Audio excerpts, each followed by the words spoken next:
ಸೂರ್ಯ, ನೀವು ಯಾವ ಕಾರ್ಯಕ್ರಮನ ವಿಜೃಂಭಣೆಯಿಂದ ಆಚರಿಸ್ಬೇಕಂತಿದ್ದೀರೋ ಅದನ್ನ ನೀವು ನಿಶ್ಚಿಂತೆಯಾಗಿ ಮಾಡಿ. ಅದಕ್ಕೆ ಯಾವುದೇ ಥರದ ಸಪೋರ್ಟು ಅಥವಾ ಏನೇ ವ್ಯವಸ್ಥೆ ಮಾಡಬೇಕಿದ್ರೂ ಅದನ್ನ ತವ್ರ ಮನೆಯವ್ರ ಕಡೆಯಿಂದ ನಾನು ಮಾಡಿಸ್ತೀನಿ.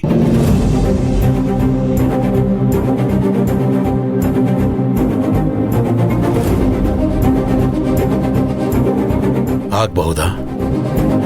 ಸಂತೋಷನಾ?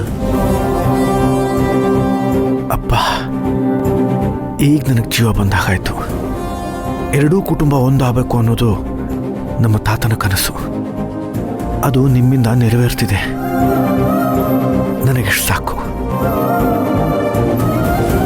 ನನಗೆಷ್ಟು ಸಾಕು. ನಿಮ್ಮಿಂದ ತುಂಬ ದೊಡ್ಡ ಉಪಕಾರ ಆಯಿತು.